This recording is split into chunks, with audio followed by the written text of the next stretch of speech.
Amy, Hey. hey.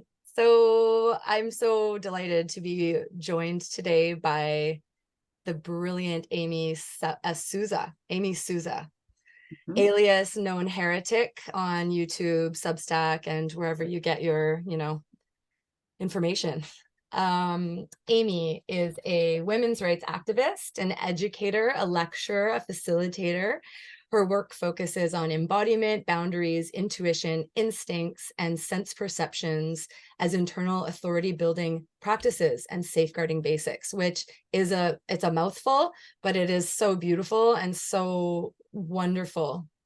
Um, Also, if I may, um, when I was, doing my preliminaries for the show, I realized that you hold a master's degree in depth psychology, which is Yeah. fascinating.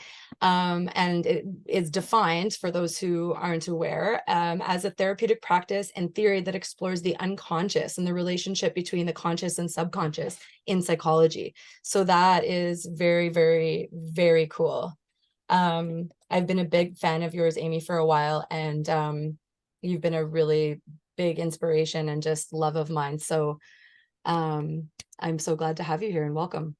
Yay. Well, thank you so much for having me, Jillian. And yeah, I'm excited to be here talking with you today. Obviously, it's my passion subject. So Mhm. yeah, I love diving into it again and again. Okay, great, great. Thank you. Yeah, well, with that, do you think you could just elaborate a bit about what brings you to this work, to the work you're doing right now, and maybe where you began and how you got here? Mhm. Awesome. Yeah. So I always had some ever since they started this started coming into the consciousness. I think I started getting conscious of it maybe I don't know, somewhere around 20 I don't know, 2009, 2012. I started having teeny tiny little inklings of it. Just like little films of I remember there was like some television show, some like Maury Povich or Geraldo Rivera, something like this, with a little boy who was saying that he was a little girl. I just wants to wear a dress, and his mom is the one who's saying he wants to wear a dress, and like, he's not really a girl, but he should be able to wear the dress. Is kind of what I thought. A few years later, maybe 2015, I was an education director in a theater. My other background from psychology is theater education, directing, acting, this kind of thing. And I was the education director at a little theater, and they were parents were raising money for this boy to get hormones. And this is the first time I remember really voicing something out loud to someone. I had a conversation with a couple of the other my colleagues there, and I was like, you know, again, I said, I think this boy should be able to express himself however he wants, but I have a problem with him harming his body already. I thought this is bodily harm on kids, and people were like, you don't know, and I was like, well, he can't. He can't really feel like a girl. Like he can't. There's no such thing as him being able to access these feelings. Like he should just be himself. We should help him love his body. And people got I could sense that like already there was this really major resistance that I was shocked at, because to me this seems so obvious. Like he just can't. I mean, it's like some of the obvious things that I say right now. Like he just can't feel physical sensations for organs that he doesn't have. But the pushback was really strong. And then my sort of peak moment was I had been really moved by the Me Too movement. I ended up I have my own rape trauma, and I ended up using that movement to tell my story. I hadn't spoken about it publicly. I hadn't shared it with my family. I had kept it secret. It was, one of those secrets that hurts you in the end. And I ended up in feeling the kind of momentum of all of these women sharing their stories. I shared my story. And I think it was like the next year was that women's march with the pussy hats, and Trump had been in running, and I was on the Women's Seattle March page, and there were these men who were saying, you shouldn't wear pussy hats. Pussy hats are transphobic. And I was like, no, surely not. No, that's not a thing. And they were like, yes, they are. And I was like, well, if you're saying pussy hats are transphobic, I was like, it's like you're saying vulvas are transphobic. Like, my body isn't transphobic. And they're like, yes, it is. Like, you don't know what it's like. And I was like, well, when are women meant to center our bodies and our reproductive biology if it's not at the Women's March? Like, this is the place for us to talk about our bodies. So I kept pushing back. I kept arguing, and I like to argue, so I just kept arguing with these guys. And of course they called themselves trans women, but I knew they were men. I wasn't confused about that. And we had we argued. I don't know, maybe I probably wasted an hour or two arguing with these guys. And then I, walked away from my computer, let it go. Well, the next day I have all of these messages in my inbox, like, is this you? We know who you are. They have old addresses of mine, old phone numbers. They have my father's business telephone number. They have all of personal information of mine. And they were basically like, you better shut up. And I was definitely scared. It worked. I was really scared. It absolutely worked on me. They shut me up for a time, for like a little minute. But what really happened for me, though, is I was shocked, because I just thought we were having an online disagreement. So this length that they went to, in terms of, doxing me and putting out my information and targeting me privately and sending me these gross messages, there's a lot of gross insults in there as well. I was like, the level of the vitriol and the length that they were willing to go to, like, they had to. So I thought I was just like arguing with jerks online. Maybe they thought they were arguing with a jerk online, but they went to the trouble to do this really targeted personal attack. So I was like, what is going on here? So it really made me research this. Like, I was never not saying what I thought, but I wasn't also being like, what is really at work? What is really happening? This is when I went to Twitter. This is when I became known heretic. I was like, I'm a heretic against this new ideology, this new dogma. I already saw it as religious dogma. I was raised religiously in a pretty fundamentalist household, with like, men are the head of the house, women are made to be submissive. So I was cognizant that this was a fundamentalist ideology. There were the same fundamentalist stuff that I saw in the church that I grew up in. I was like, this is the same fundamentalism. This is a fundamentalist dogma.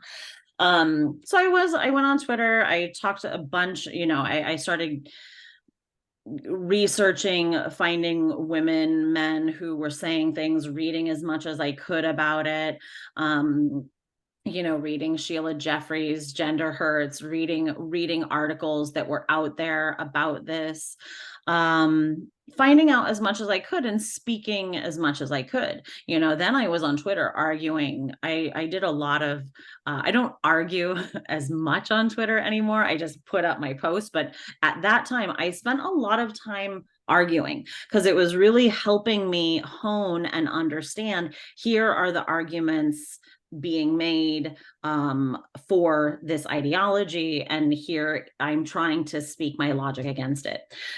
So then I was noticing it getting bigger and bigger. So from maybe 2017 to 2020, it was growing worse and worse and worse. So really, I came out about this in, I think it was June of 2020. I went just totally public. I put up my face. I was like, I'm not going to be silent anymore. COVID was happening, which I also, I saw these connections of control and lies and big pharma, the piece of big pharma being in the gender stuff, like the big pharma stuff about COVID. But also we were on lockdown. So you couldn't really see anyone anyway. Mm-hmm. And so I was like, I think this is my moment to go public about this. And I I put it on my Facebook, which is where I live in a pretty small town. There's probably only about 10,000 people in this town. And I was sort of a kind of a well-known public figure in my town before, because I did a lot with the theater and the film festival and the arts institute here. So it caused a big ruckus in the town. I think that Facebook post had like over 1,000 comments of mainly vitriol from friends and townspeople who could not grapple with what I was saying. And my very first essay was on Medium, and I said really the very same things that I say now. I just hadn't explored them quite as deeply, but the whole essay was about embodiment. We are embodied. We are our bodies. We are intimately connected with our bodies. And I also framed it in terms of my rape, because that was that real trigger point with the stuff that had happened on Facebook. I was like, look, like a man, he can never know what it's like to fear pregnancy from rape. When I was raped, I wasn't just raped. I had to go home and be like, what if I'm pregnant? What am I going to do? I had to have this whole other thing happening because of the kind of body that I have. So I found it really galling, and I still do, that a man would claim to be a woman. I find it very galling.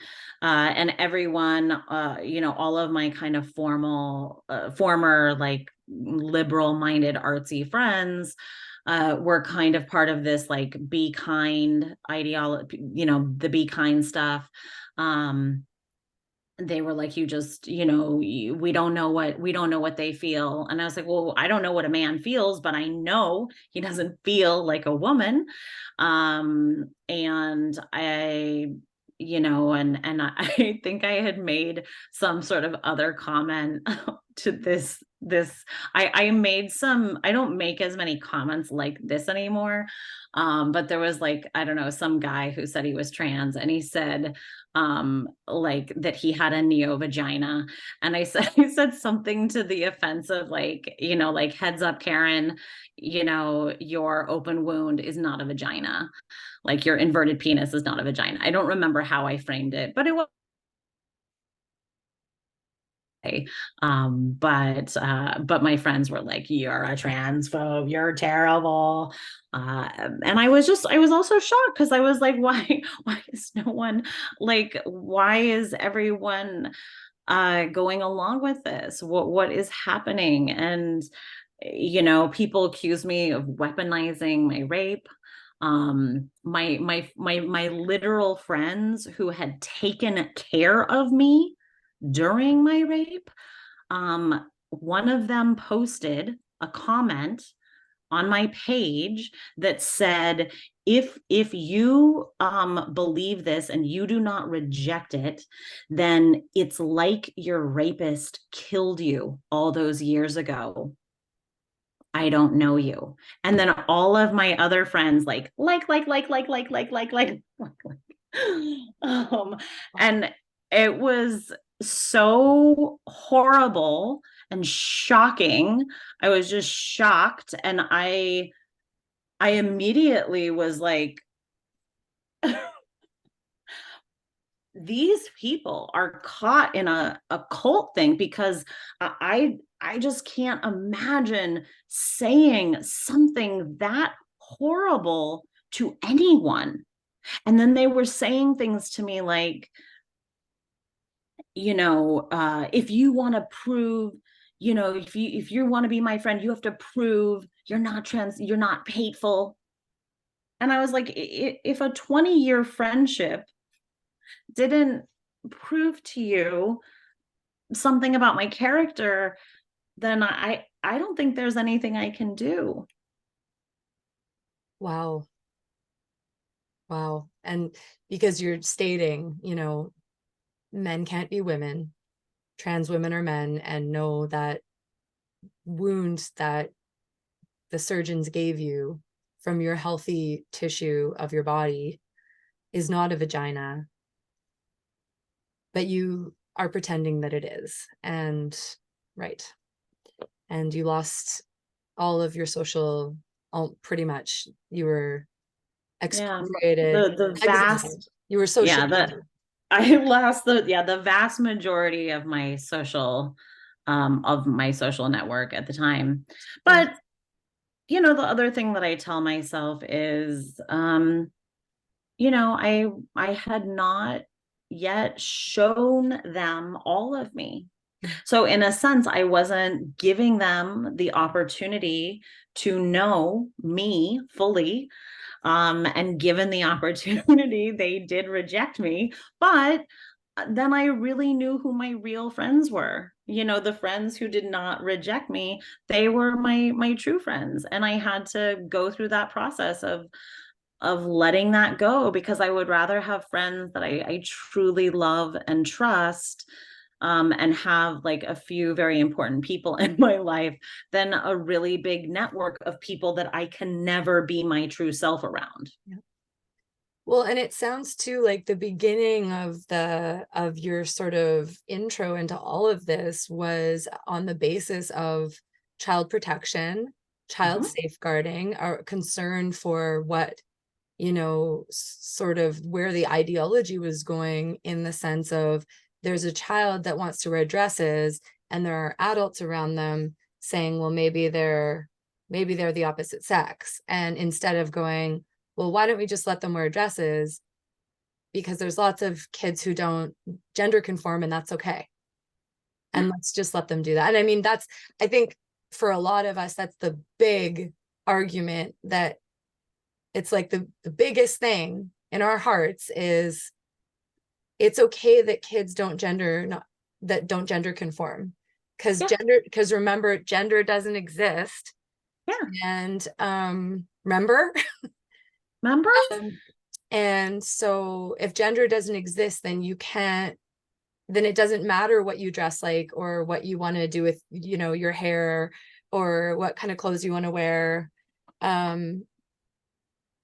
And if, all your friends are of the opposite sex or not, it doesn't matter. You're still you, and that's beautiful, and that's okay.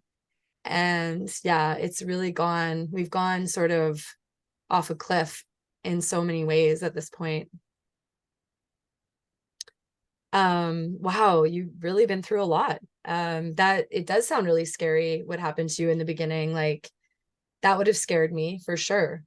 That would have Yeah. scared me. And I think that's a massive tactic that's being used, and something that, is being exposed, but not in, not definitely not within the mainstream, and definitely not in certain circles, is the reality of the fear, the abuse, the assault, the yeah, the hatred that women are experiencing when they decide that they're going to, you know, the pussy hats, like, no, this is a women's march for women and their bodies. Like, it's not transphobic because not everyone has a vulva. Men, in many ways, I've said in the past that it really, a lot of the times, isn't even a trans issue.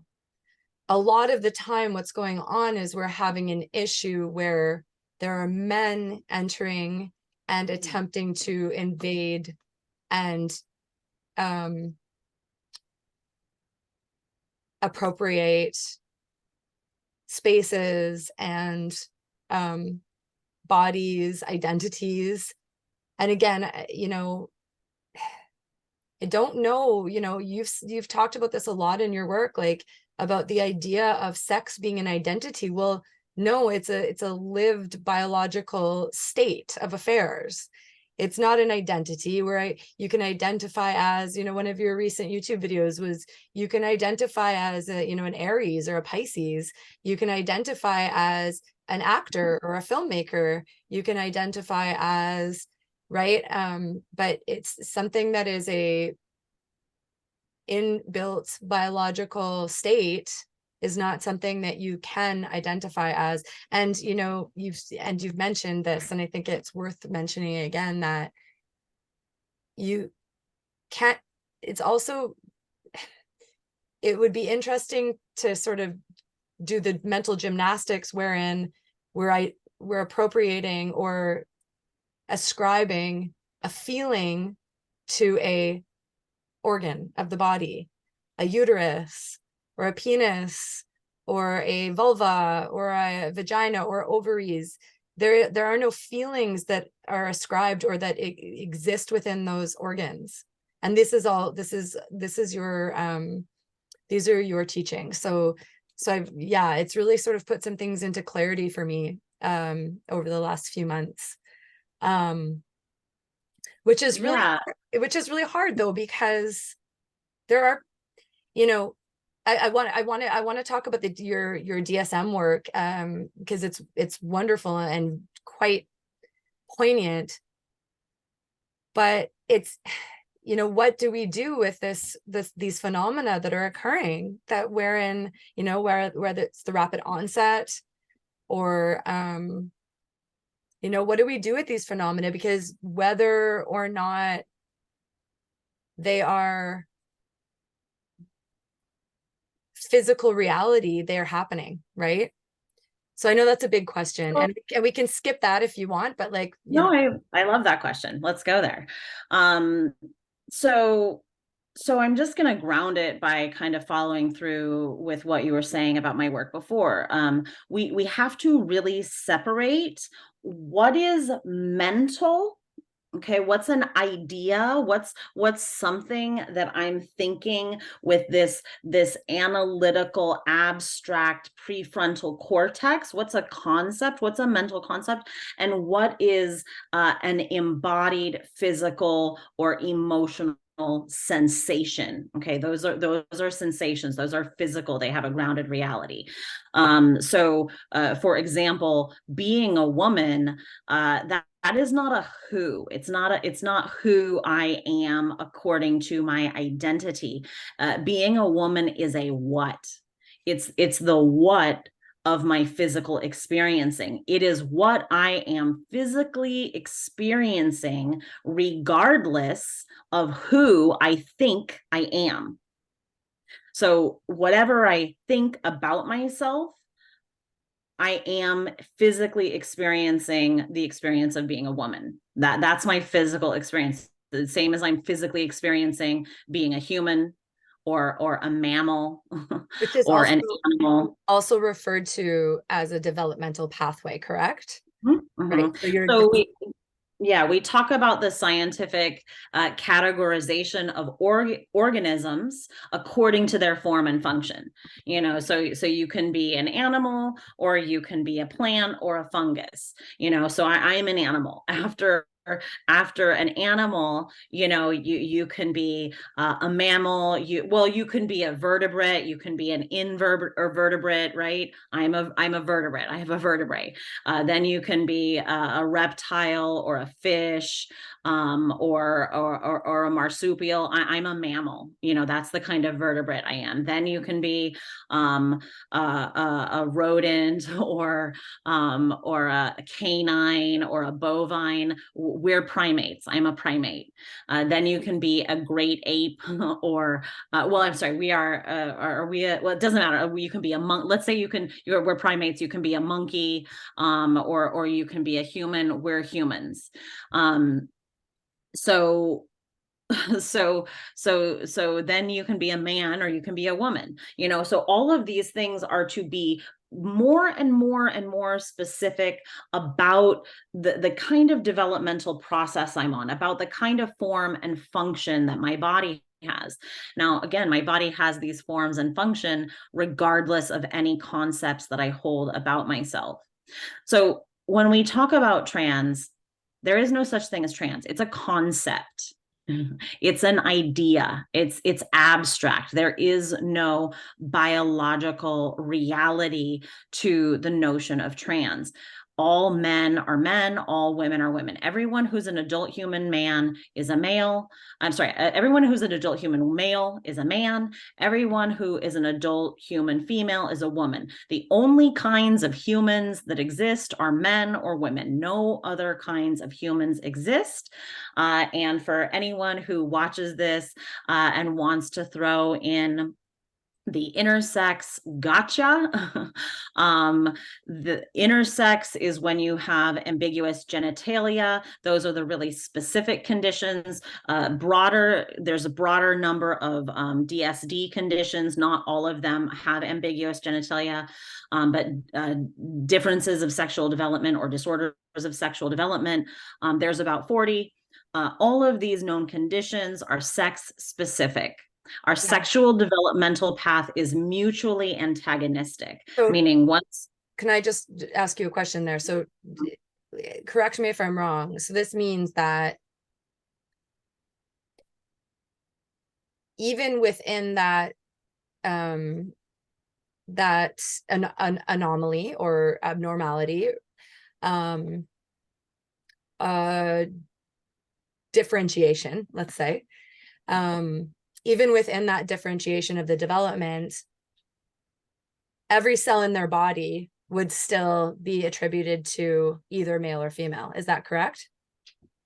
Yes, and sometimes people have chromosomal abnormalities, so they might be XXX or XXY or XYY. So people can have chromosomal abnormalities, but yes, they are still either male or female. And these pathways are mutually antagonistic. So meaning once you begin to develop on a male pathway, even if you are a male with abnormalities or ambiguous genitalia, you are a male with ambiguous genitalia. Even if you start going down a female path and you are a female with ambiguous genitalia, you are a female with ambiguous genitalia. You're not a third other thing. You're still a male or a female. There are only eggs and sperm.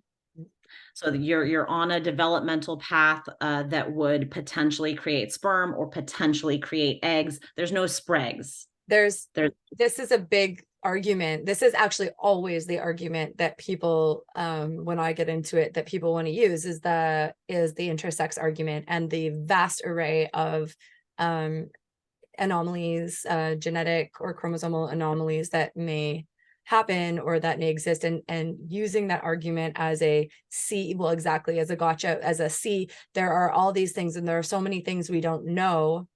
And at the end of the day, that's been my response, is that exactly kind of along the lines of what you said, like, even if, let's just say that that was the case, let's say that there were a million genders and a million different, there's only two sexes. So it really is a sort of I don't know. I mean, I'm sort of entertaining the notion that there are a million genders for a moment. Well, there's infinite genders Even because though there's no such thing. right. There's infinite expressions of personality. So if there was a thing as gender, there's infinite. So there's no point in addressing them because they are whatever you say they are. They are infinite in their potential for expression. But no one is not a man or a woman. Everyone is a man or a woman. And so the ideology in itself is immediately regressive because it immediately depoliticizes the conversation around sex role stereotypes. So instead of being able to take your discomfort feelings and address them towards the culture and say, hey, this is a dysfunctional culture that is projecting these certain set of sex roles onto my body, now you say you are trans. And this is what I call an empathy trap, and especially gender dysphoria. There is no such thing as gender dysphoria. There is no such thing as rapid onset gender dysphoria. There is such a thing as a cult. There is such a thing as cult social contagion. Absolutely. But there is the diagnosis itself is utterly meaningless. The word trans is meaningless. It means anything to anyone at any time. It doesn't Meaningless in the sense that it's quite highly ambiguous, and it's highly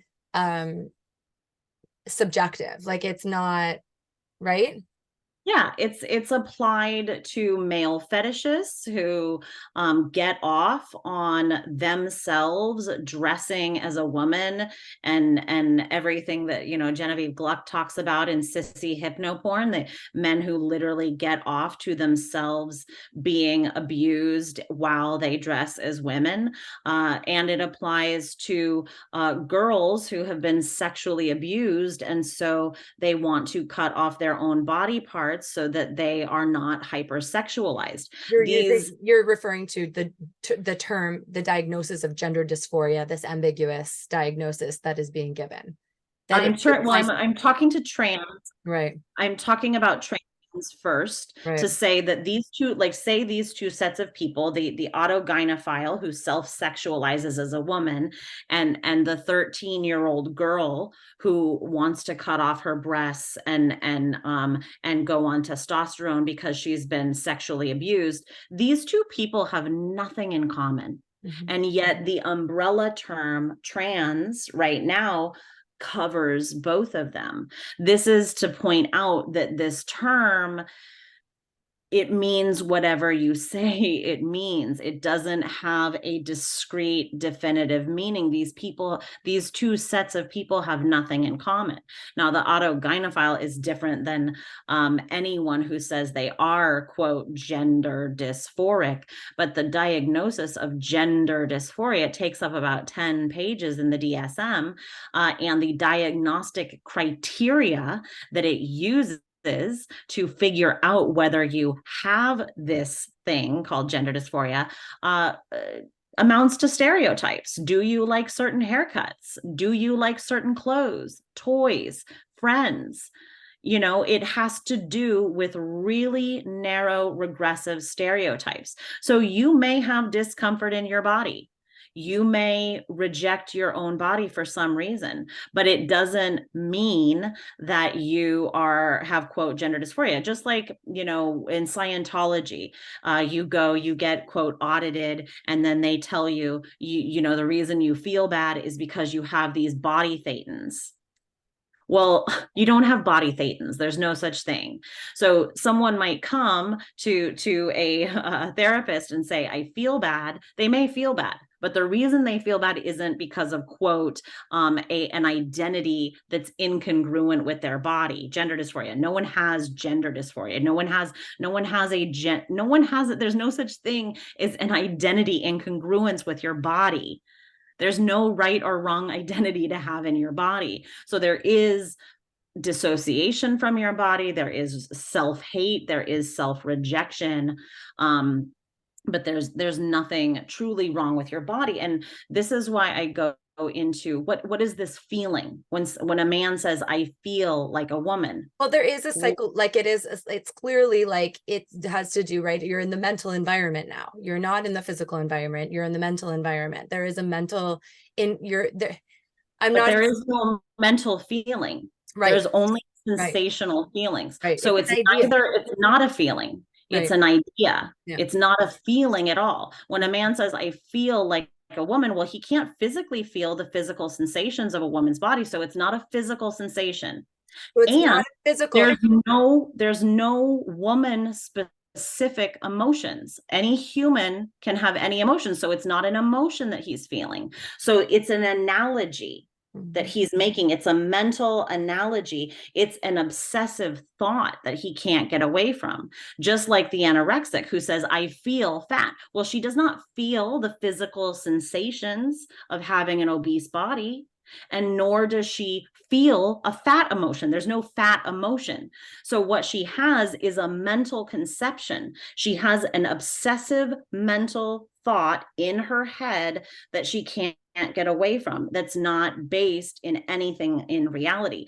But we treat these statements of people who say, I feel like a man or I feel like a woman, we state them as real feelings, but it's not a feeling at all. It's a mental concept and a thought that they have become obsessed with.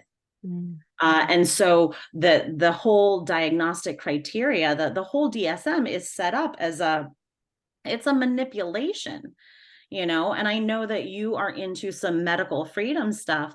But for example, the DSM, Spitzer, who made DSM-3, we're now in DSM-5, he noted that the pharmaceutical companies were so happy when he created this diagnostic manual with an expanded list of mental concerns that could be prescribed medication because they were going to profit off of it. So of course the drug companies were happy. And when the DSM-5 came out in 2013, it was on the Amazon bestseller list for over 6 months. It was doing better than Harry Potter. It was doing better than 50 Shades of Grey. Why was a $200 book, an extremely specialized book that was very expensive, why was that on the bestseller list and doing more sales than any other book? Well, it's because pharmaceutical companies were buying up the book in bulk and distributing it for free because they want to sell drugs. They want to make money. And this is research that is, you can look at this research by Dr. James Davies, Robert Whitaker, Gary, the Book of Woe by Gary Greenberg. There's a number of books that Andy Horowitz of the Bible DSM. There's a number of researchers who I'm kind of speaking about all of their research and distilling it for you here. But this is well researched information, this is to say. Mm-hmm. Well, and you do a piece about it on your YouTube.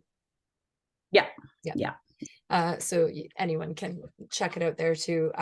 Yeah, and I mean, yeah, this isn't stuff that is necessarily new to me, but it's like every time you go over it, every time you think about it or hear about it, it is shocking because it is, and it's alarming, it's jarring, because it's like we know that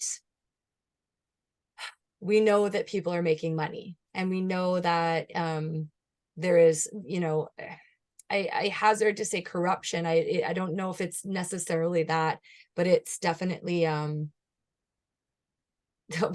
don't know, collusion. I don't know. This is it's a very insidious, dark place that we can observe that it's collusion. I mean, it's not a stretch. This is out in the open. And first, second of all, these men they talk about it.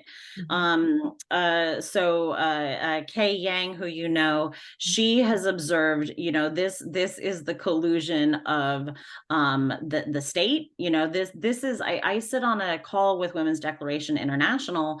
There are women in 6 continents and in 167 countries who are all grappling with this in their countries. I mean, this is global. This is everywhere. So it's organized by the state. It's in collusion with corporations who have it in their corporate branding.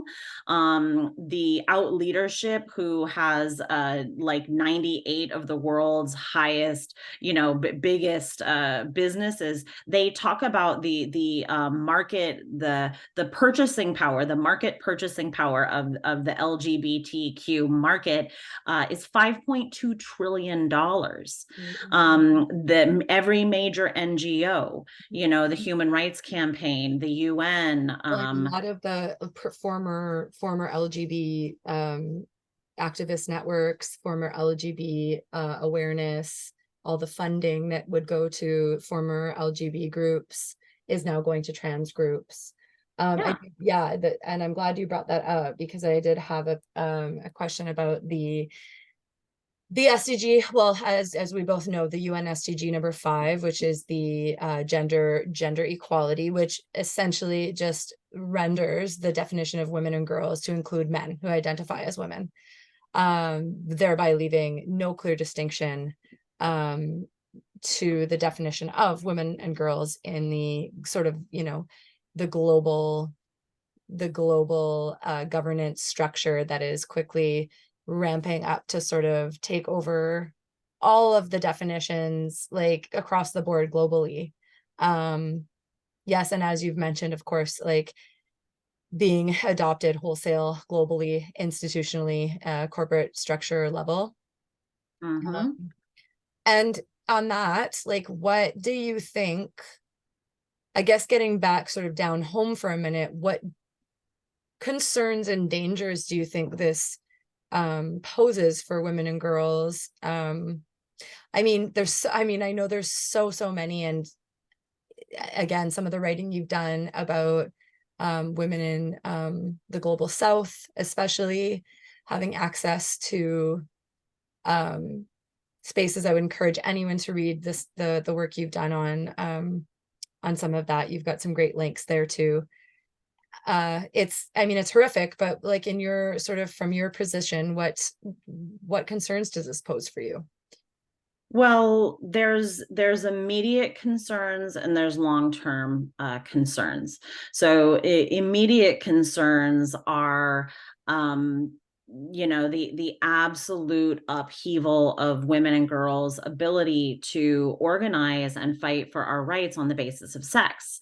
Everywhere that it matters, laws have been rewritten which replace the category of sex, which is immutable, with the undefinable category of gender identity, effectively making it fair, or making it legal. It's not fair, making it legal for men to access any women's space or sport that they want. So there are men in women's prisons raping and forcibly impregnating women.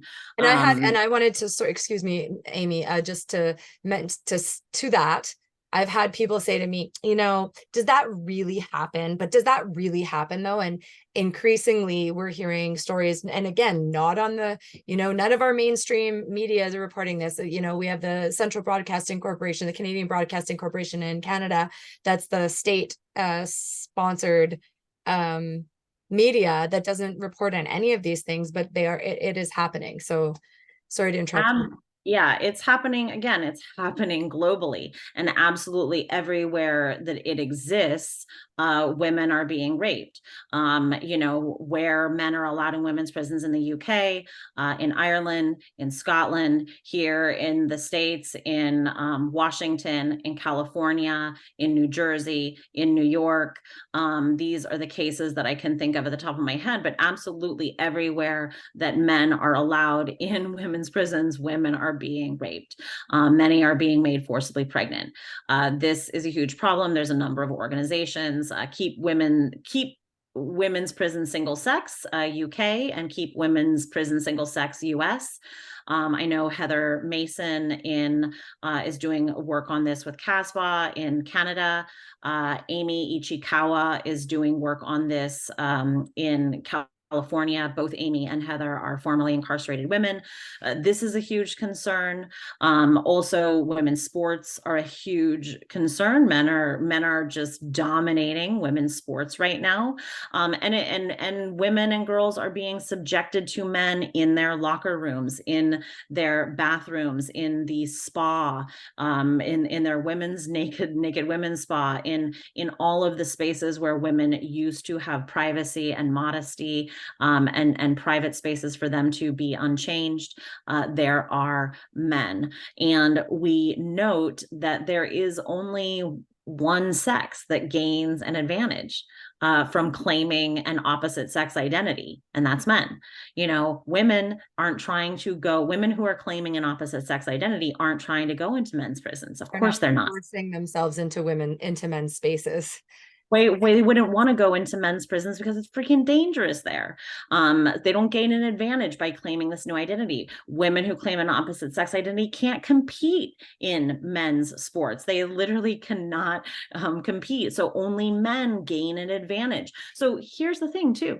When we are living in a system which one sex is given a systemic advantage not given to the other sex, that is called sexism. So this is an extremely sexist ideology.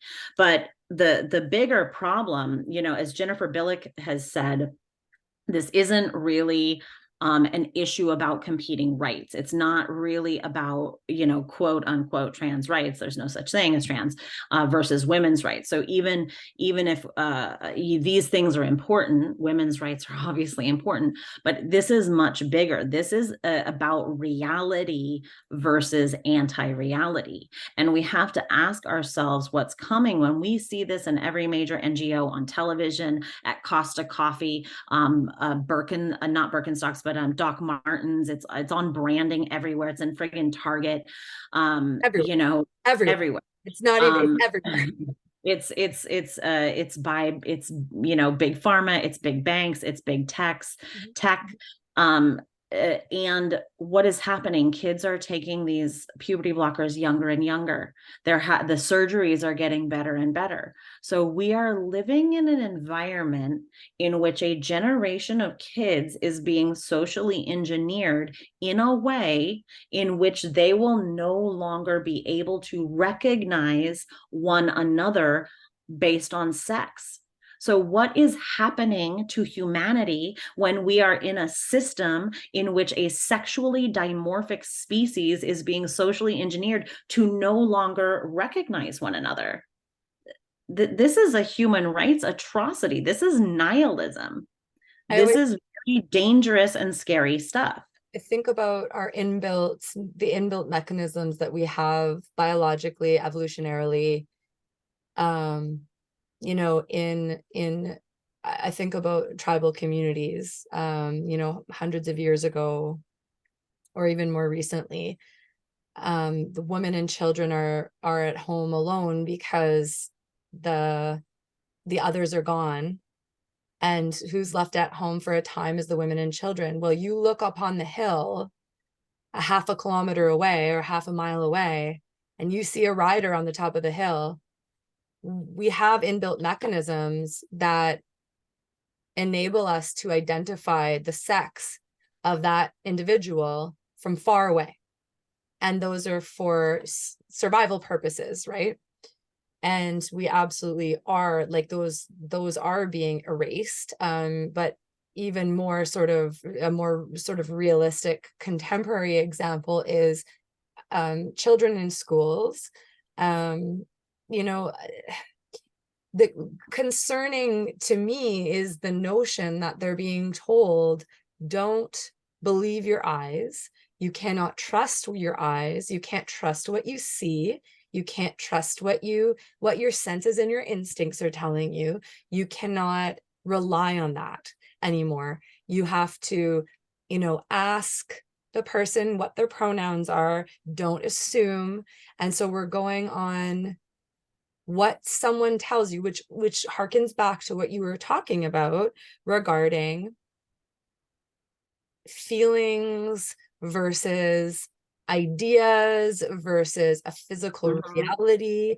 We're talking about telling children that somebody's idea of themselves is the most important thing that you can discern about your new reality. So your new reality is based on other people's sort of ideas about what they think they are. Now, again, if we use the example that you brought up earlier of anorexia, it's like, well, I'm not going to, no, you don't feel fat. You don't feel, you don't feel, you're not a skinny person trapped in a fat person's body, or vice versa. It is what it is. Yeah, it's really, I think a lot of people want to stop it there and go, no, that's it. It's just what, just trust what someone says about themselves and that's it. But here's the problem with that, is that there are so many people who have gone down that road. And I mean, I know this is a whole other can of worms, but we have to acknowledge that there are many people who claim to be trans.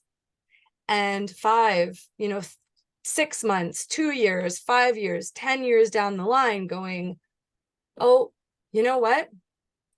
That was just a phase I went through. I thought I was the opposite sex. And guess what? Everyone in my life told me that I was, and that I could be if I really wanted to be. And that if that's what I felt like inside, then that's what I was. And we were going to do everything to make sure. And I thought I was, because, there was all this bad stuff in my life. And I realized after I, so-called transition, that all that bad stuff was still there. It didn't go away.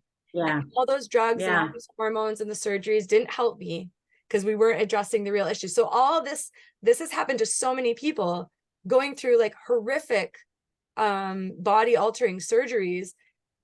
I'm just remembering this one man that I listened to speak, and he, had his penis removed and desperately regrets it. And I can't even, it brings tears to my eyes. I can't even imagine the devastation, the personal, and not only that, the mental health crisis that would cause in itself. It's this thing of I'm going to go back a little bit to this disruption of instincts, because this is child abuse. We only have like 5 instincts. We have fight, we have flight, we have food recognition, we have sex recognition, and we have sex drive. These are primal, evolutionary, honed instincts that all animals have. So in the sense that all animals have them, these are, millions, billions of years honed instincts. These are highly primal. So when we tell kids, you have kids, so kids about, somewhere around 15 months to 2 years of age, they're starting their true language acquisition phase. They're starting to make some sentences, and they go through what we call see and say, or point and say. They're like, mommy, bird.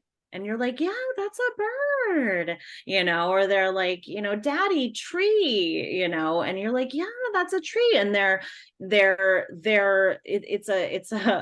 it's a phase of development, and it's one of those first phases of building a tiny bit of authority. That's why we kind of have the terrible twos. It's a little bit of an authority building phase. But this part of the language acquisition, we call it naming and claiming. They are naming and claiming the world around them, and developmentally they are learning to trust their own body as an accurate guide for the world, so that when they see bird and you say, yeah, that's a bird, they're like, okay, I know, I can trust my eyes and what my eyes see. I can trust my body to tell me the truth about the world around them.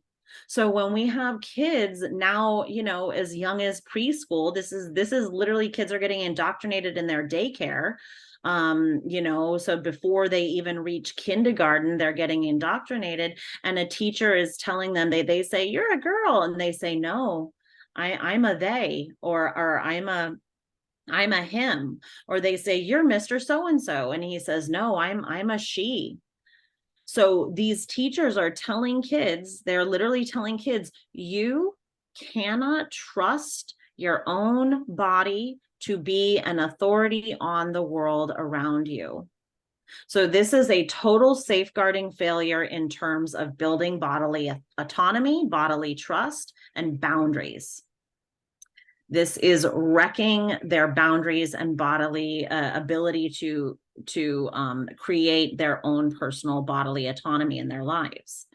Why do you think, I guess, like with your psychology background, which is going to, which has come into such, it has been handy for a lot of it, because it's, really getting into that psychology, the sort of fundamentals and roots of psychology. Why do you think so many adults are willing to sacrifice the bodies of these young people in order to tell them what they want to hear, or to go along with the narrative that they have adopted about themselves? Well, I think that the psychological programming has been highly effective. We can see there's a lot of totalitarian tactics in this ideology. Notice all the rainbows and the flags, and notice that all of the flags are very colorful and bright, except for the cisgender flag, which is gray and white. Oh, Which, I didn't which know that. kid I didn't. which kid is going to pick that flag when there's all kinds of different rainbow patterns for, non-binary and trans and demi boy and agender? Who is going to pick the gray and white one? No one. So there's that's a tactic. And then there's the language manipulation, the forced positivity. This is the be kind, and we don't judge, and inclusivity and affirmation and validation. Well, all of these values, they sound really nice, but they are only useful in particular situations. So being inclusive is great if you're talking about, a third grade birthday party and you want to invite the whole class, then it's great. Let's be inclusive of everyone. But if you are talking about safeguarding, then boundaries are required. So it is not the appropriate time to be inclusive. Also, this admonishment of no judgment, no kink shaming, no shaming. Well, this is also very convenient. We have discernment. We are built with the ability to judge and make discernments, and this is for the health of the community.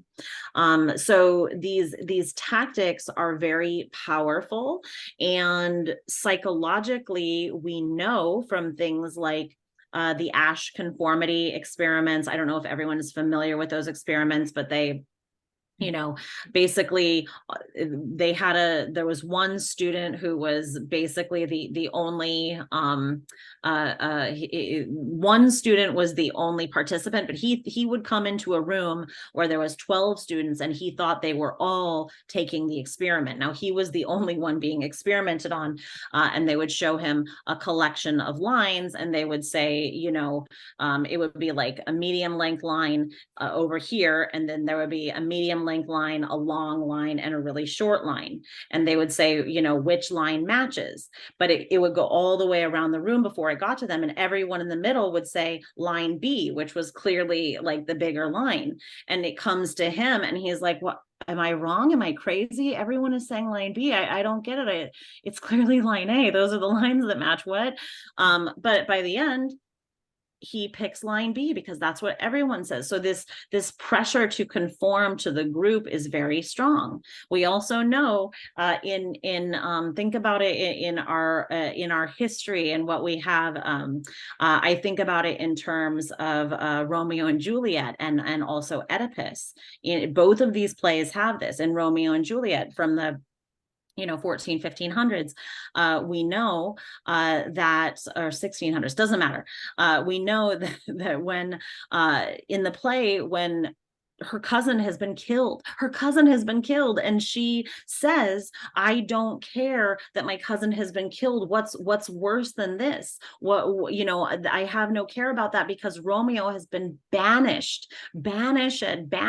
She is more upset about this banishment than she is about the death. And we see this in Oedipus at the end of the play. He has crossed every taboo. He has slept with his mother, killed his father, had incest. Does he get killed in the end? No, he gets banished. He gets exiled. This is, what do you think cancel culture is? It's banishment. It's exile. We know these are still the highest motivating social forces. So why do I think people fall for it? Partially that, but they also partially fall for it, like I said, with these empathy traps.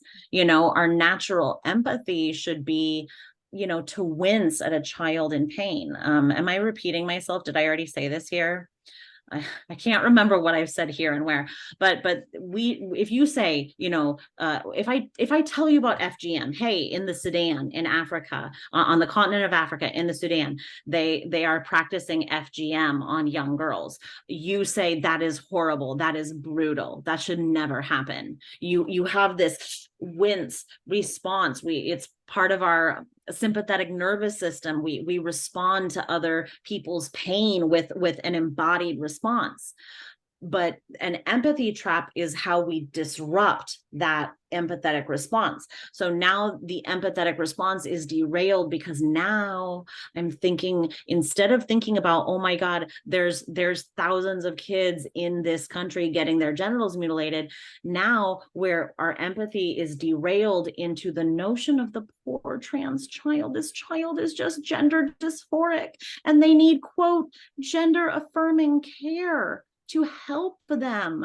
They need these surgeries somehow. And we've seen this before. We've seen this in foot binding in China. We know now, when we look at foot binding, we say so brutal. How did they practice this brutal practice for thousands of years? And how did it have almost universal buy-in? Through social manipulation tactics. Conditioning. They had a phrase, just like they had a phrase where they said, if you love your daughter, you cannot love her feet. What does that sound like? Do you want a dead child or a trans child? These are manipulations, social manipulations that hook you. And it's very hard to be the Cassandra. It's very hard to stand outside of the culture and say that's wrong. It's very uncomfortable. And it is hard. Now, if more of us did it, it would be less hard because I do think we're the majority. I have a couple of things. Yeah. So first, it does remind me with the child genital mutilation, infant genital mutilation, female genital mutilation. I mean, the element of conditioning, I think, I was sort of always aware of it because we still do that to boys. We do. I mean, it's rampant all over North America and the West, if you will, right? So we don't. That's not socially unacceptable. It's still very, very socially acceptable to. I mean, I agree. Circumcision is very wrong. I don't agree with circumcision. However, I want to note that circumcision and female infibulation are very different. Yes, it would be like cutting off the penis. Yes. They have full clitoraldectomy. Yes. So this cutting the foreskin, I don't think it should be done to boys. I think it's wrong.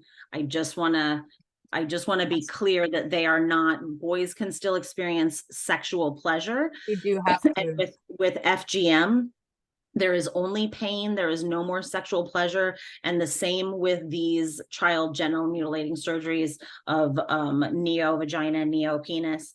There is no pleasure access. Yes. Yeah, and I'd like to clarify too. Just I guess what I was more referring to was because there are also cultures who don't do a clitoridectomy at all. There's just some skin, but even that, we would look at that in our culture and think that is horrific. How could you cut the labia or even any part of the clitoris or anything, even the labia? We would be like, oh my God, it's horrific, right? But that's become very much mainstream in our culture now, as the labioplasty, all sort of, right? So body mutilation is just kind of, we've been very much conditioned to it over. Oh yeah. Yeah. I also, and all these surgeries are porn influenced. absolutely. I mean, they all started with porn, you know, big inflatable breasts.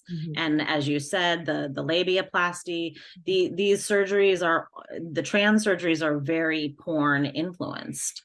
And to note, to your ASH conformity experiment, your details about that, I wanted to note the Milgram experiments as well, because so in the Milgram experiment, it was the authority figure in the white coat who was the classic. Everyone knows about this. It's the classic. You're going to give you electric shock, and and the experiment revealed that random people would give people electric shocks to the point that they could kill them. It was all set up, so no one was going to kill the other person, but they thought that the shock was lethal when they were giving it, or could be lethal. And so the thing that to note about that experiment though was that, and you're absolutely right, that I think that the response rate went down something ridiculous, like 60%, if the person that went in front of if the Confederate, so the person that was in on the experiment, or the person who was being experimented on, and said, no, I'm not doing this. I'm not going to do this. I will not do this. This is wrong. I'm not doing this. I'm not going along with this. The likelihood of the next person going through with it went down something like 60%. And then it I think it was like compounded. So like the next person was even less likely to do it if the other person said no, right? So I think that's definitely something to bear in mind for all of us, that it can be scary, but like equally as scary to kind of stand up and say something. I agree with you that the social conditioning and the totalitarian tactics play a huge role in all of our programming. I guess I just am surprised. I'm always really surprised that more sort of otherwise level-headed people, adults, caring, loving adults, parents, are not more critical of this movement and the ideologies that come along with it, particularly when it comes to medicating and surgery. Well, as you know, because of your other medical freedom research, people outsource their authority. Instead of trusting my authority, they've outsourced it. Well, it's in the DSM, so it must be true. Yeah, well, like friggin' lobotomies have been in there too. Electroshock therapy has been in there. So it's not like it's not a fallible document. Well, there's doctors telling, like, I personally had experience with people with medical degrees or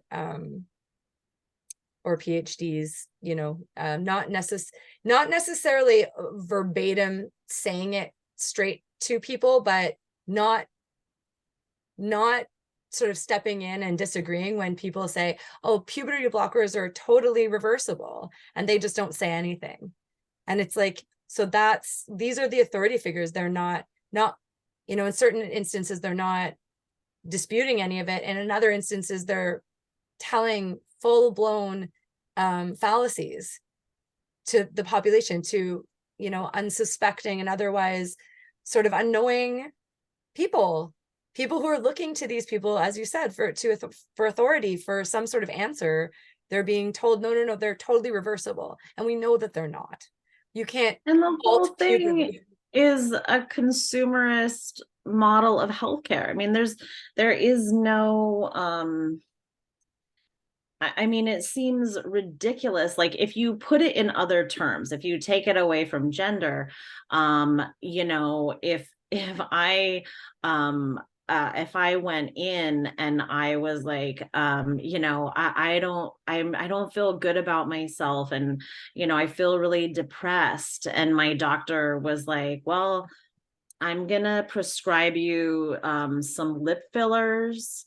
I'm gonna prescribe you a nose job. I'm gonna prescribe you like a boob lift, you know, and this is going to change your entire mental health. Like what? Or even just like if he was like, I'm gonna prescribe you some mascara, like I notice you don't wear it, I'm gonna prescribe you some, I'm gonna write a script.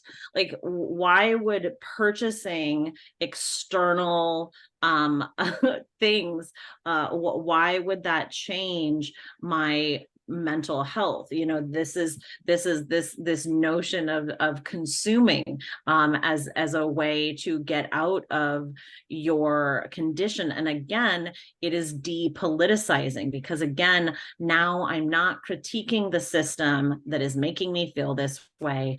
I am taking it and trying to construct my own body to fit into this system. So it's a self-attack. It's just, it's highly ridiculous. But people, you know, they believe what the doctors say, and the doctors are themselves influenced by the pharmaceutical companies. You know, something like 90% of the clinicians that sat on the committee for the DSM are directly receiving money from big pharma, you know, and big pharma does not, you know, there's still no clean water in Michigan. You know, I don't think that the government cares about our health. You know, they care about money. Yeah. Yeah. And I mean, you're right. The lingering feelings from COVID are sort of still there, in the sense that I look at this all and I still think, even though I know about the programming, and I know about our social conditioning, and I know that our fear of exile is greater than anything else. Social exile, and you know, being canceled is huge. It's a huge thing. Also our fear of being harmed, you know, Mhm. physically or psychologically. But it still blows my mind that, you know, there's people who the line that you just spoke about, you know, representatives, or, you know, doctors sitting on the boards of the DSM, writing the definitions in the DSM, and being responsible for delineating these conditions, are in direct are direct recipients of benefits from the pharmaceutical industry, and not just like sports car, like, you know, lots of money, and you know, or work for them, or we're on the boards for the pharmacy. You know, it's such an incestuous, these are very incestuous relationships. You tell people that, and it's just like, it just glazes over. It's like they scoff at you, and they look at you like, oh, these things couldn't possibly be related. Like, how could you extrapolate that? Like, that's such a stretch. It's like, well, no, it's not a stretch.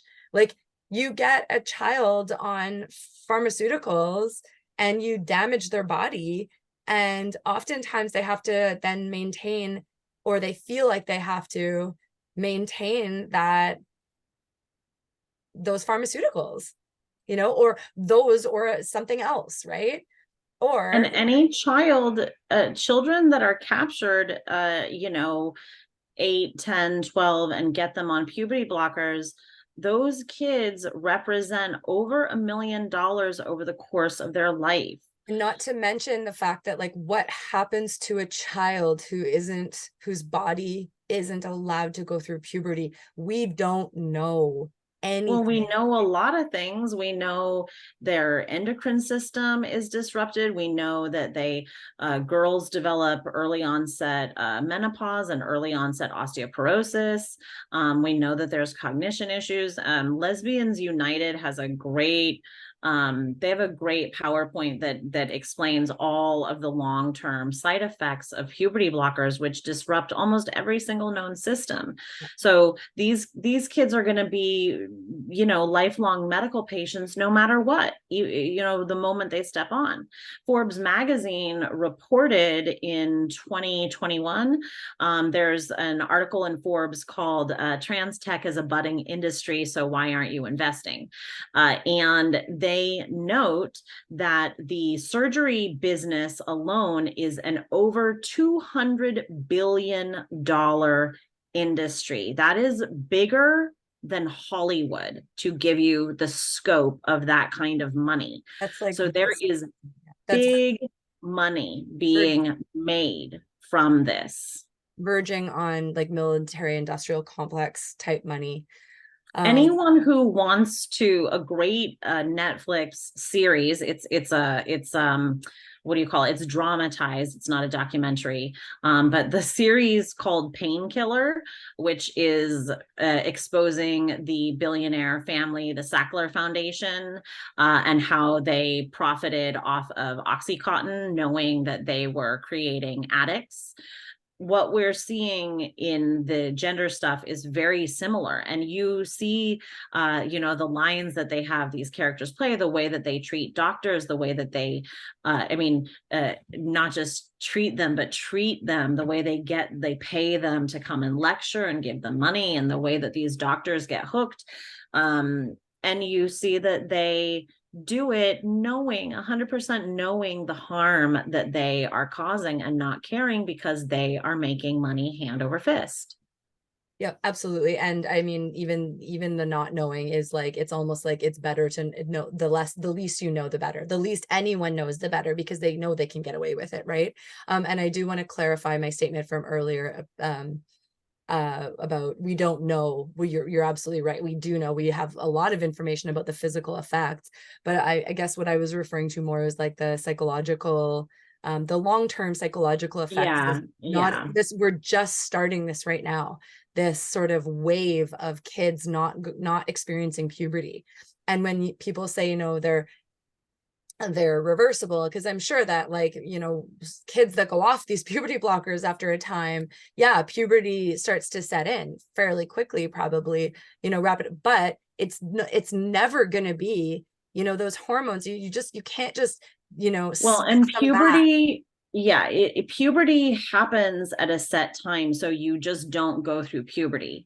So you can't, once you're on puberty blockers, it's not like there is a really small window to go through puberty, and if you don't go through puberty, you don't go through it.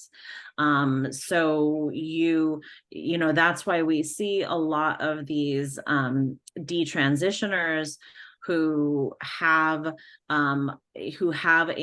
some more youthful bone structures. It's not like their face isn't going to age, but they'll have more youthful bone structures because their bones don't do what your bones are meant to do in puberty. They have different, differing, especially the boys have differing body hair, because they don't, and their body doesn't learn how to make the appropriate hormones. So they have to, first of all, they're going to have to be on hormones no matter what.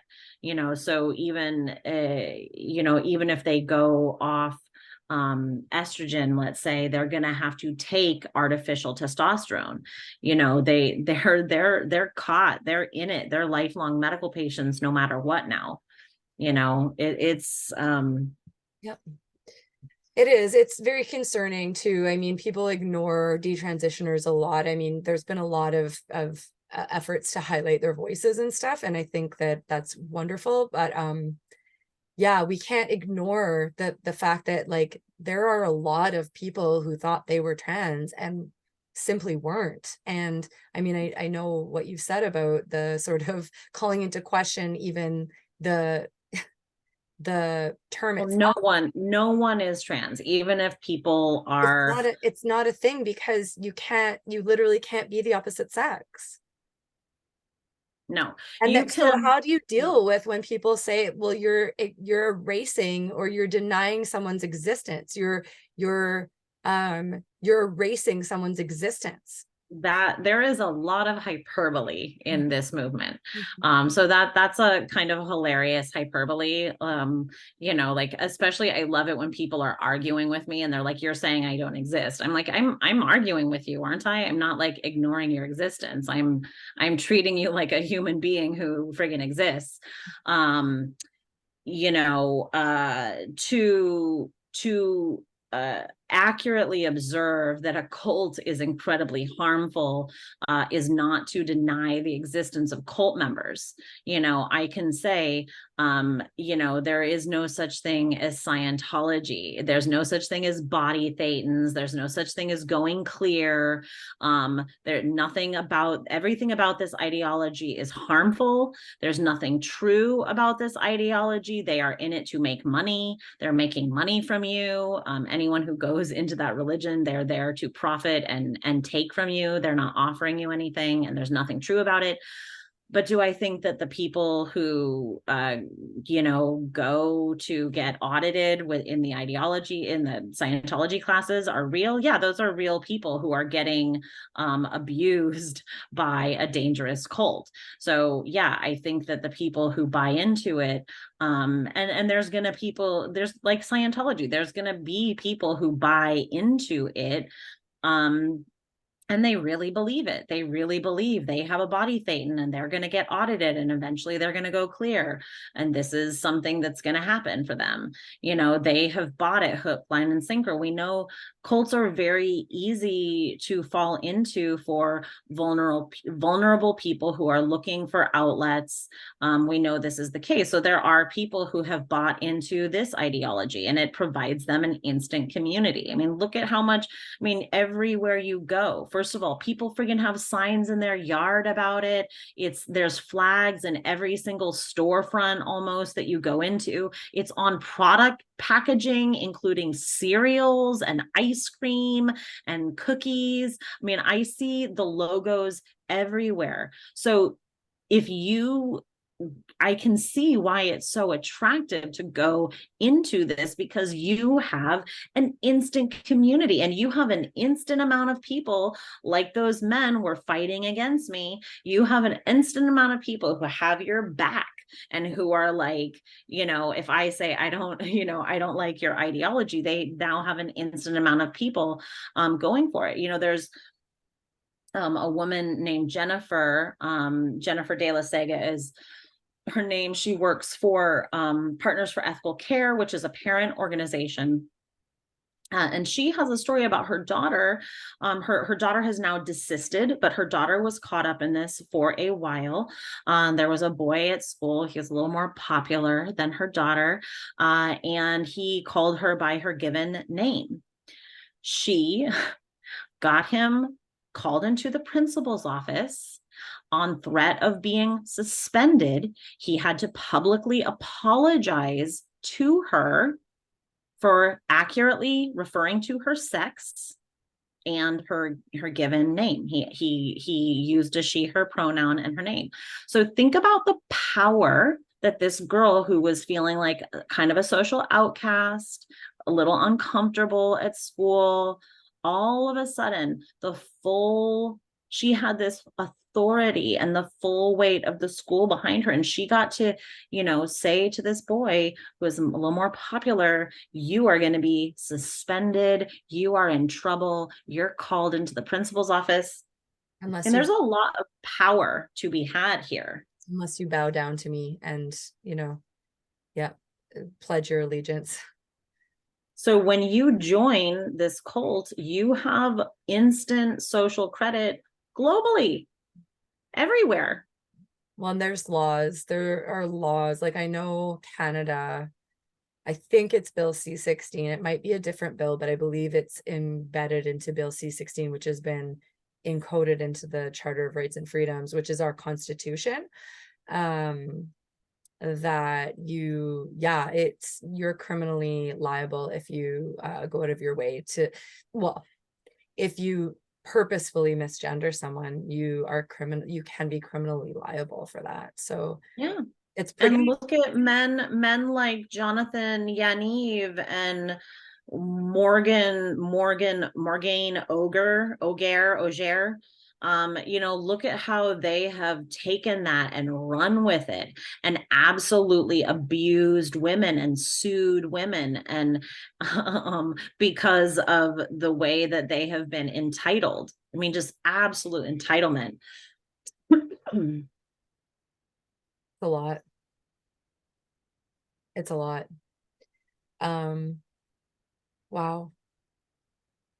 It's hard to and I mean with the structural aspect of this movement, it's really difficult to see sort of a way out. I mean, I think about children, I think about girls' bathrooms, girls' change rooms, girls having to share spaces with adult men or even boys. I mean, I know it, like I was a teenager once. I know what teenage boys are like. Can be like, and are occasionally perhaps often encouraged to be like through our culture, through our society, through porn, through Yeah, all we of have. the, right, through Yeah, all the things. exactly. And what I wanted to sort of go back and clarify something when because a lot of people talk about trans rights like they know what they're talking about. And I think that, in the sense I've said before, like, of course, trans rights are human rights, because I don't think there's any rights that have been lost because someone declares themselves as trans. I don't think they lose any rights.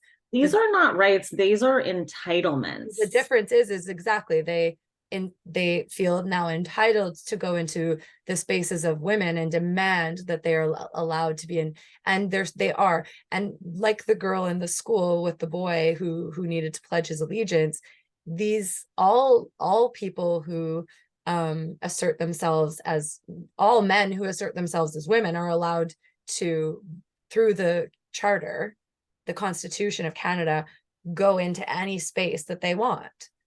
No one's going to keep them out of the men's space, but they're also allowed into the women's space. And even if women don't want them there, right?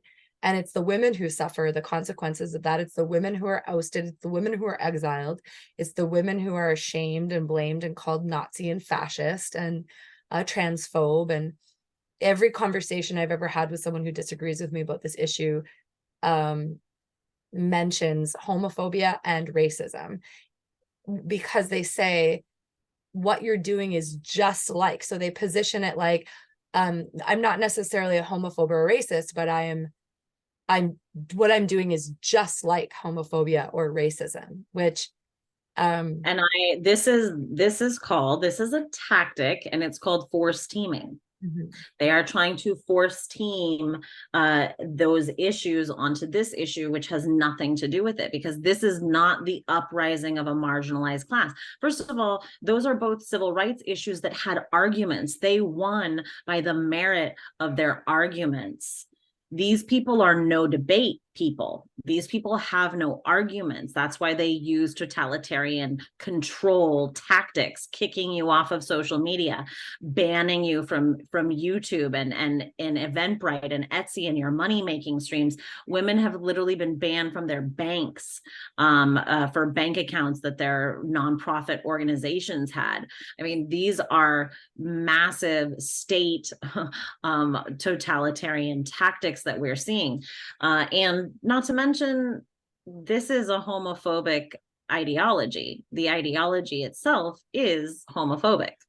Because and I'm assuming that amongst other elements, you're also referring to the fact that the evidence and the studies show that most kids who are allowed to go through their gender dysphoria unmedicated tend to desist after time and actually end up being gay if they don't get medicalized.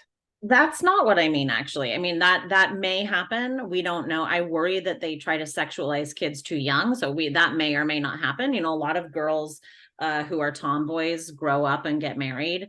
That happens. But what I mean is that sex denialism, you know, the trans ideology is sex denialism. So denying sex is homophobia because it denies sexual orientation. You know, I have lesbian friends who have been called sexual racists because they don't date men, no matter what those men call themselves. It's homophobic because there are men like what Alex Drummond in the UK, who's going into schools and with his full beard telling young girls that he is a lesbian. So what are those girls who are actually lesbians supposed to think? Well, they must think, well, I'm not a lesbian because I'm not like him. You know, it's homophobic because people are being told that their sexual orientation is quote unquote transphobic. You know, if they don't want to get with a man doesn't want to get with a woman, if a woman doesn't want to get with a man, they are being told that they are bigoted. There is a whole movement for a while called the cotton ceiling. And people can look up that term and look up the cotton ceiling, where these men were saying that they couldn't break through the quote cotton ceiling of women's freaking panties because they're not lesbians, because lesbians don't want to date men. They are same sex oriented. They are not genderly oriented. They are oriented to sex. So denying sex denies same sex attraction. Yeah, that I was thinking about the epidemic of lesbian dating sites that are basically that women are leaving these sites because they're full of men who are claiming that they're lesbians, and how dare you, and you're a homophobic, transphobic, fascist bigot if you don't want to date me, even though I have a penis, right? And these are lesbian specific dating sites, and lesbians aren't even allowed there. And it's a real it's a real mind fuck. Yeah, wow. It's just, there's just so many avenues and aspects to this situation. Yeah. It's really Yeah. tough. And I know, and rounding it back out, like, I know that at the root of it is like, there is a genuinely deep concern for children and children's futures, and like, their bodies, and how they're being convinced and brainwashed into thinking that, if they take these pills and if they dress this way and act this way, they can be the other sex. And it's absolutely hideous. And it really does amount to a massive sexist Yeah. men's rights movement. And even to be told when they're little, like you don't get to know if you're a boy or a girl. You know, they're not grounded in the reality of their bodies. They're dissociated from their bodies from such an early age. This dissociation is, it's very hard to develop healthy internal reality sourcing when you cannot trust the stability of your reality.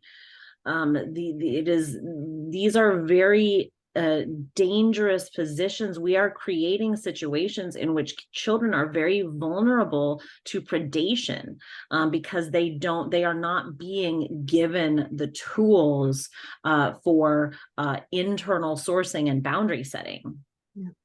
Yeah.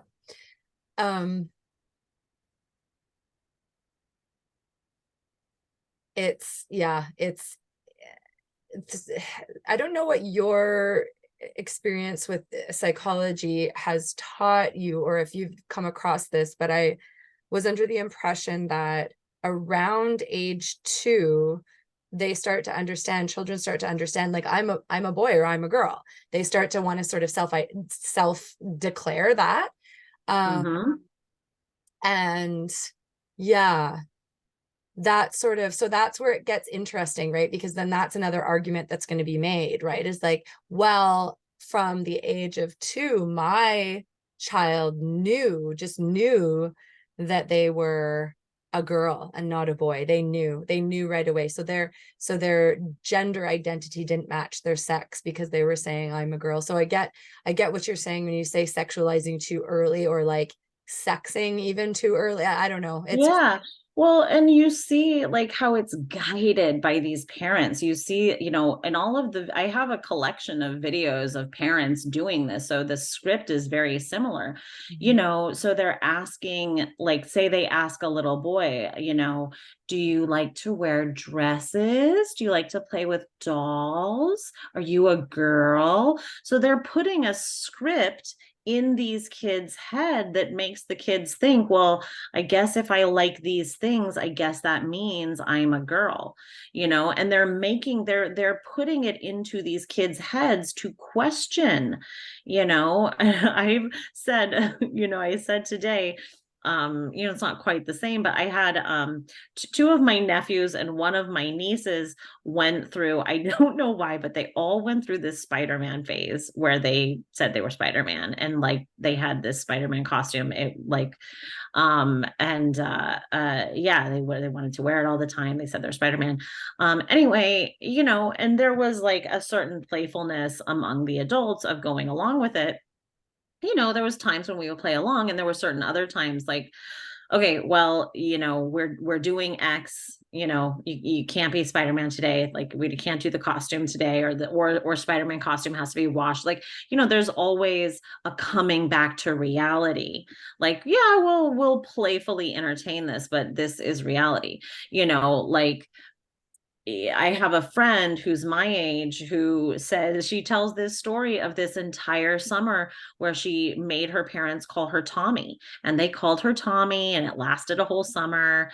And she said she, you know, looking back, she's like, I don't really know I don't know where that came from. If I had heard it, if I met a kid named Tommy, you know, but she did this whole summer and they played along with it, but they didn't, again, they humored her. They didn't take it literally. Yep. You know, they did not take it literally. No one took it literally. And so she was free to mess around with it, and then she was free to drop it. She wasn't trapped. And I think a lot of what these parents are doing is, one, they are the ones introducing the questioning, or social media is introducing the question. I mean, this stuff is on Blue's Clues, this stuff is on Sesame Street, this stuff is insidious in programming that's aimed and targeted at kids. But the parents also exacerbate it by taking it literally, and not simply humoring it, not grounding the kids. Like, well, you know, like, I can call you Jenny, but you're always going to be a little boy, and being a boy is great. You know, all the things that you want to do as pretend Jenny, like you can do as a little boy. You can have all those things. You can wear a dress and, you know, have a princess wand, like whatever you want, you can have, and you're just still going to be a little boy. Yeah, absolutely. Yeah. Do you think, I mean, it's easy to think it's like for the parents that it's like, you know, attention. There's a lot of messed up stuff in the world. You know, it's hard. Life is hard. You know, you get to a point where nobody gives a shit anymore, and you're a parent slogging through the day. You know, it might be, you know, attention, or, you know, are they sort of being told to that, yeah, like, are they scared that if they don't affirm that it's going to get worse, because they're being told like it's going to get worse, and like if they don't start affirming now, there could be like all this just depression. And, you know, I think that's a big, Well, they're being told, do you want a trans kid or a dead kid? I yeah. mean, come on. And That must be terrifying. depression and anxiety is rampant. Like, you know, I mean, I think we saw like COVID really exacerbated mental health challenges in kids in a major way, from being locked down and all the things, like, you know, chains around play structures, and oh my God. But, you know, I guess it's just like, our parents just scared that if they don't affirm and affirm to the max and just kind of go along with it at any cost, and like, cater to this, that they're going to lose their kid, or that.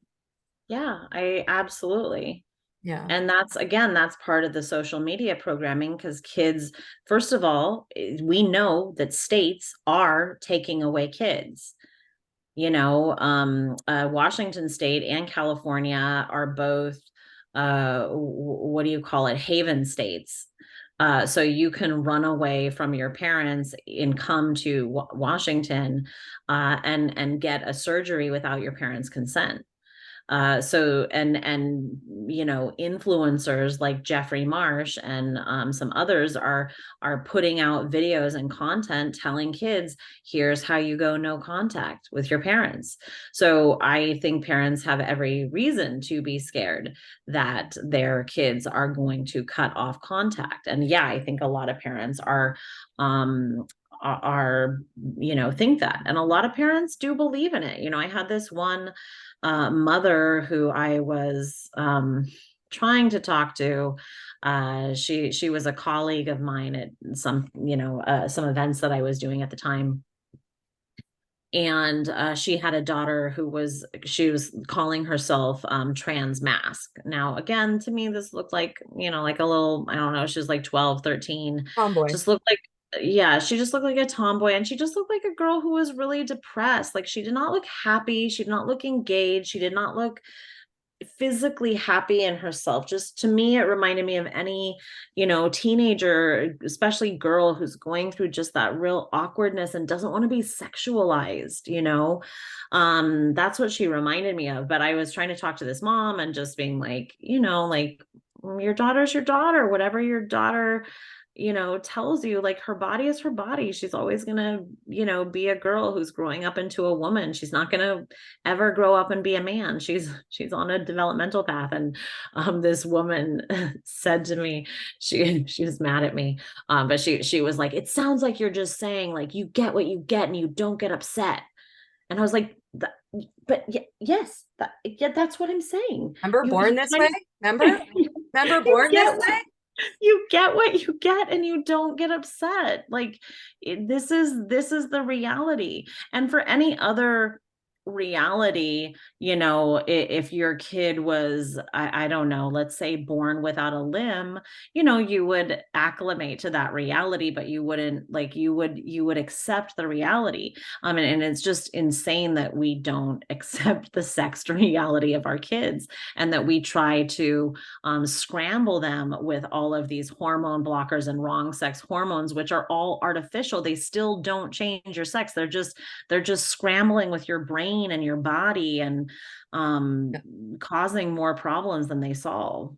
Well, and and this is a real easy segue into transhumanism, which I don't know if we have time for today, but I'd love to, like, I just don't want to take up too much of your time, but I'm just so appreciative that you're here and chatting about this. But I wanted to say that Mary Harrington has some interesting theories about sort of all of this sort of transhumanist technology that has been happening for some time, and that this was almost a natural progression in a way, and like, not in a, I don't mean to say it in like a natural way, like it's supposed to be happening, but in a way, all the technology that has come before has sort of led us to where we're at now. Even with, she does a piece, and much of her book, I think, I haven't read her book, but from what I've listened to, is centered around like the technology of birth control and how we started, basically fixing something that wasn't broken. And we're trying to, it was the kind of the first time in human history where we started using something to stop a perfectly normal physiological process within the body. So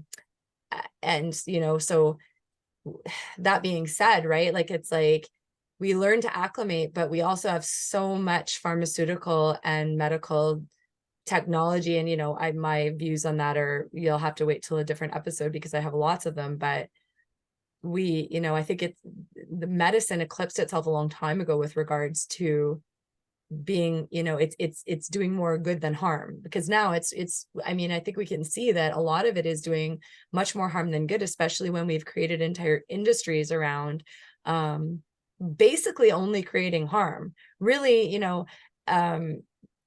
on the pretext of, well, we're going to help this person so they don't end their own life, without a whole lot of evidence that, you know, somebody is going to end their own life if they don't get gender affirming care at, you know, as a child. I mean, it's not, these are not hard and fast. These are not, there's no hard and fast evidence here that we're working on, right? Oh yeah. And the long-term studies, a lot of them show this, the Swedish study shows that suicidality went up after something like 7 to 9 years. You know, suicidality after transition. yeah.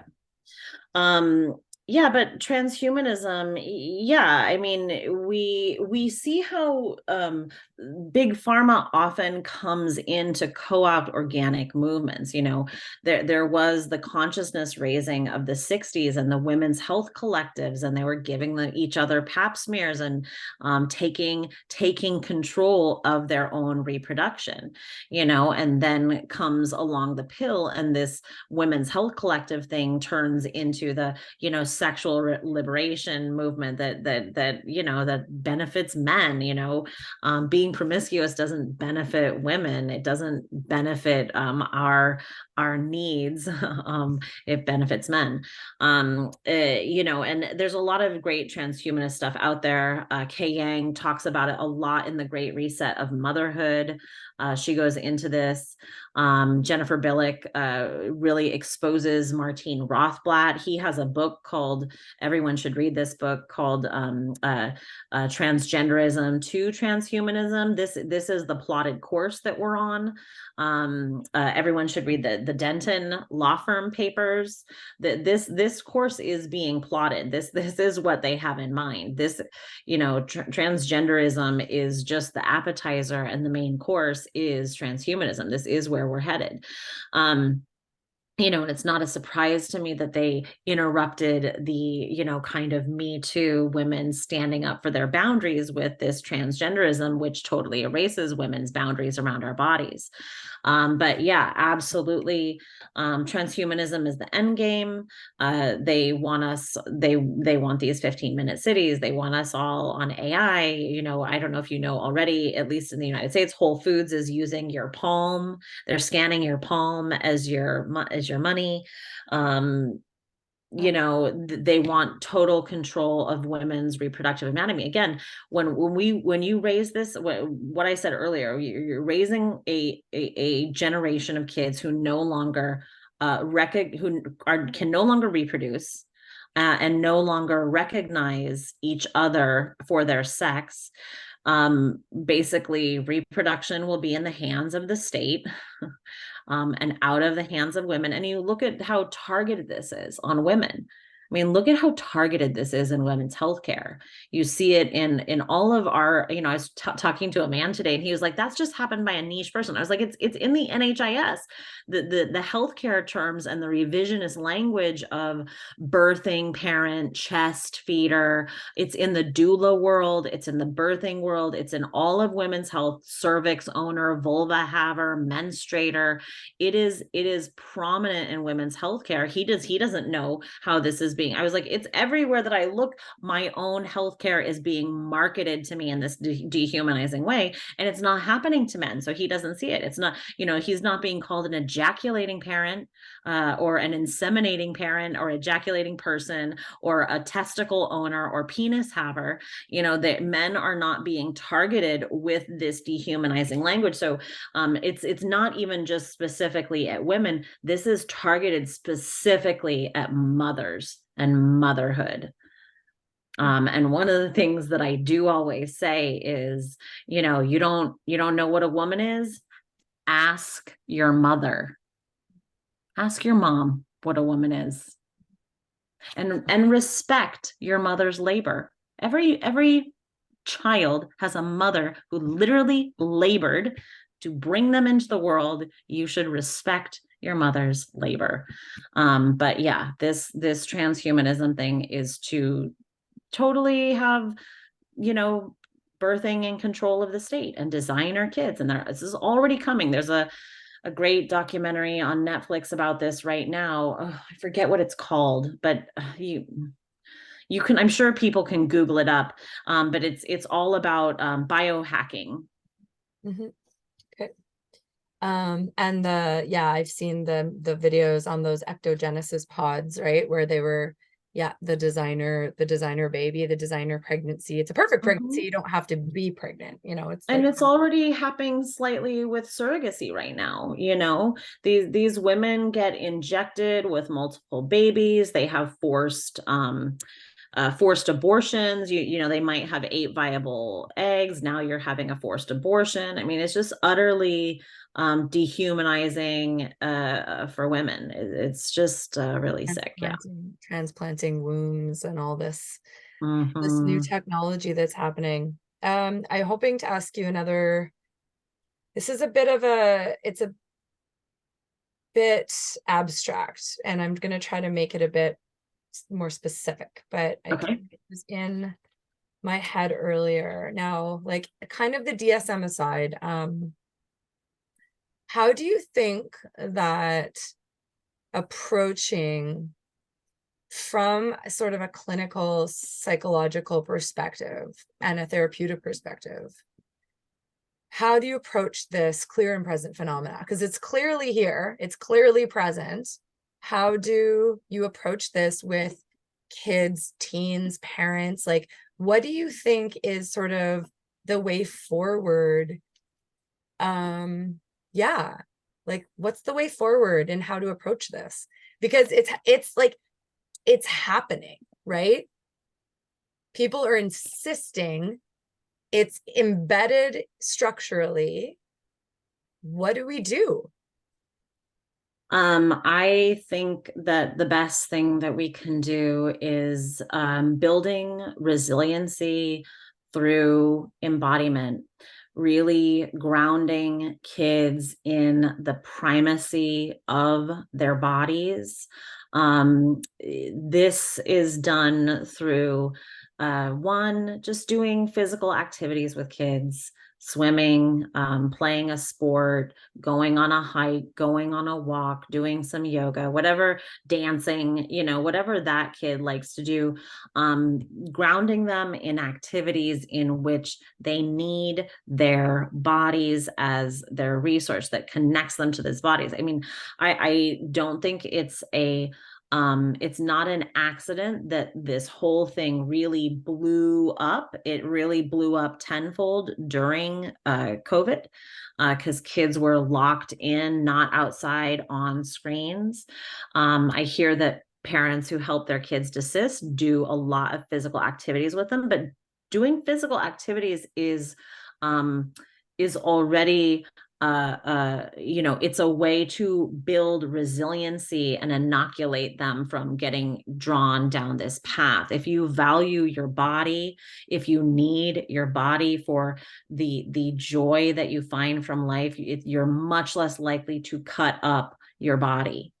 So this is one thing, grounding them in the importance of their own instincts and intuitions and internal sourcing. So a way that we can practice internal sourcing is having them do their own creative tasks, whatever creative thing, whatever creative outlet they like to do. Do they like to write? Do they like to play music? Do they like to paint? Creative activities are a great way of internally sourcing for ideas. You're looking inward for your ideas and you're coming up, you're generating your own ideas when you're doing a creative activity. So this is a way of internal authority building because you're learning to source inwards. So a creative practice, and again, I don't think it's a surprise that they're summarily removing arts programs from schools. Not a surprise because artists have been the rebels who rebel against things traditionally. So giving them, helping them do a practice where they are learning to internally source and knowing really talking to them about other historical movements. Like I brought up foot binding. You might want to bring up with kids totalitarian states like Nazism, the Nazi youth. You might want to bring up Kay Yang talks about this.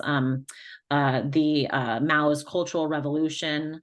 South Korea has had totalitarian ways of being, and like they had a lot of word manipulation, not having words for family, having the word comrade, changing the language. So looking at other places where we have seen these tactics and giving them grounding on how to pay attention to these cultural patterns. Here's a pattern. Where else are we seeing this pattern? Show them the pattern and then help them explore, where else are we seeing this pattern? Where else is this showing up? But really, because there is so much out there that is about seeking external validation and perceptual control, really giving kids the understanding that you cannot control anyone else's perception of you, and trying to control other people's perception of you, it's a lesson in futility. So helping them acclimate to, I might not always feel pretty. I might not always feel, I don't know, popular or well-liked. I might not always be well-received, but these are natural feelings, not pathologizing feelings, helping them, giving them the tools to grapple with discomfort rather than dissociating from their discomfort and seeking a basically feel better quick, get rich quick scheme, like a feel better quick scheme. There is not a pill or a surgery or anything that is going to help you grapple with uncomfortable feelings. These are feelings that we need to learn to process, because here's the thing, and here's the thing to help kids know: there is no getting away from these feelings. So even if you do go through the surgery and it makes you feel better for a while, there is no getting away from discomfort, not forever. Sadness, depression, pain, fear, regret, shame. I'm in my mid 40s. I have met these things. I met these things in my teens. I met them in my 20s. I met them in my 30s. I'm meeting them in my 40s. Now, what my work is, my embodiment work, is to develop a relationship with these feelings, because these feelings are responses. So we are able, if we are able to respond to these, then we can develop a relationship with them. And our emotions are just like our physical sensations. If I touch a hot pan, hopefully my hand recoils. That pain sensation is necessary because it inspires me to action. I take an action. I save my hand from getting burned. Thank God I felt pain.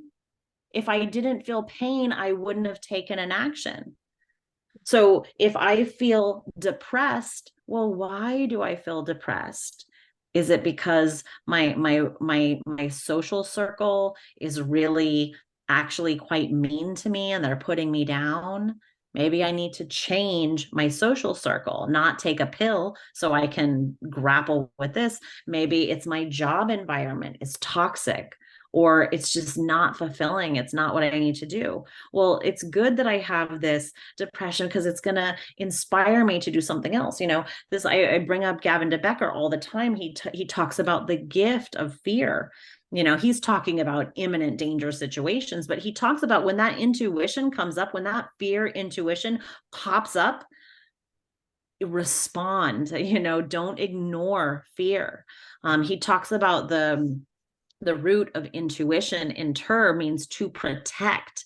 These feelings arise in order to protect us. Now, we may not always interpret our feelings accurately, but they are like our physical sensations. They are involuntary responses.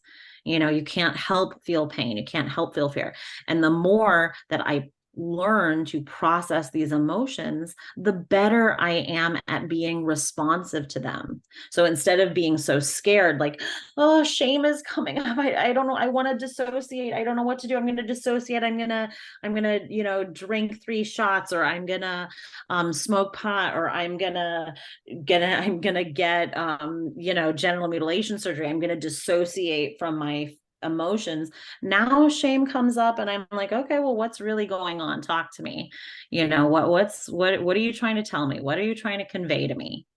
You know, helping kids, giving them the tools to grapple with their sensations, physical and emotional. Wow. It's beautiful. Yeah, it's important. Wow. Thank you. Thank you. Oh, yeah. Wow.